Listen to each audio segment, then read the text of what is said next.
Is gathered at the state capitol calling to reform a little-known group that impacts drug costs. Taylor Tashev joining us now live in studio with more on this. Taylor.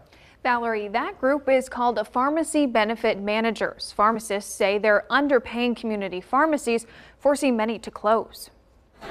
Pharmacists clad in white coats packed the state capitol steps, calling for reform of pharmacy benefit managers. People may not think that they're affected by this. I got news for you. This affects everyone in our state. 2 months prior, Governor Josh Shapiro stood in the same spot, calling for the same action. Those middlemen, they're called Pharmacy Benefit Managers, or PBMs, and they have made record profits on the backs of Pennsylvanians.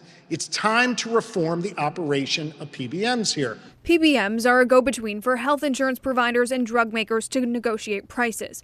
Pharmacists say they're putting them out of business. Neither action is taken or we're out, basically. Chris Antipas is president of Pennsylvania Pharmacists Association and also the owner of Astee's South Hills Pharmacy in Pittsburgh. I'm the one that has to take the money out of my bank account and buy the drugs. And in order for me to stay in business, I have to sell those drugs for more than I bought them. One of his customers, a younger disabled patient, takes several anti-seizure medications. All of those drugs in total are $5,000 to $8,000 per month, but I'm being reimbursed $150 less than what I bought those drugs for. There is bipartisan legislation in the works. Senate Bill 1000 directs the state insurance department to develop a process for hearing and resolving pharmacy complaints about PBMs, something the bill's sponsor has heard plenty of. I represent 5 very rural Pennsylvania counties, and these counties depend on independent pharmacies. The chain pharmacies aren't coming to them. In a statement, Pharmaceutical Care Management Association said, quote,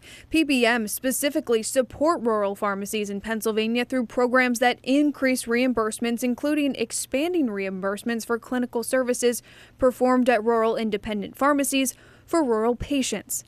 House Bill 1993 would give the Commonwealth more oversight over PBMs. I talk to our local pharmacies and they tell me that they lose money sometimes dispensing a prescription. Clearly something is broken in our system. In response to both bills, CVS Caremark said in a statement, quote, this legislation fails to address the true cause of drug costs, the high prices set by drug manufacturers.